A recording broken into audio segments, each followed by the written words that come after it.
Hello बच्चों, चलिए प्रश्न को पढ़ते हैं।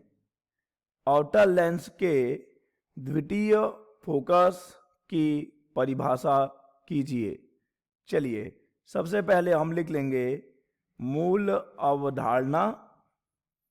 मूल अवधारणा जिस पर कि यह प्रश्न आधारित है। बच्चों यह प्रश्न आधारित है आउटर लेंस के द्वितीय फोकस पर। आउटर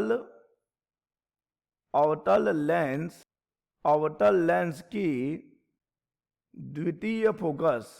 इस प्रश्न में हमें आउटर लेंस की द्वितीय फोकस को परिभाषित करना है।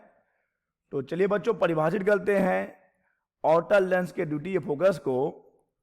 बच्चों आउटर लेंस का द्वितीय मुख्य फोकस मुख्य अक्ष के समांतर आपतित किरणें लेंस से अपवर्तन के पश्चात मुख्य अक्ष के जिस बिंदु से होकर आती हुई प्रतीत होती हैं, उस बिंदु को आउटर लेंस का द्वितीय मुख्य फोकस कहते हैं।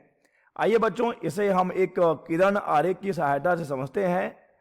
बच्चों ये हैं वे समांतर किरणें जो मुख्य अक्ष के समांतर इस आउटर लेंस पर आपतित हो रही हैं।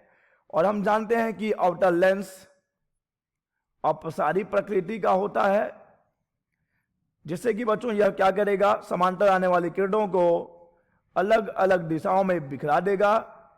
और बच्चों जब हम इन अपवर्टेड किरणों को पीछे बढ़ाते हैं तो वे मुख्य अक्ष के एक बिंदु पर मिलते हैं और ऐसा लगता है कि ये किरणें उसी बिंदु से आ रही हैं। और बच्चों इसी बिंदु को नाम दिया गया है द्वितीय फोकस या द्वितीय मुख्य फोकस। इस प्रश्न में हमें बच्चों इसे ही परिभाषित करना था। आशा करते हैं बच्चों आपको यह प्रश्न समझ आया होगा। धन्यवाद।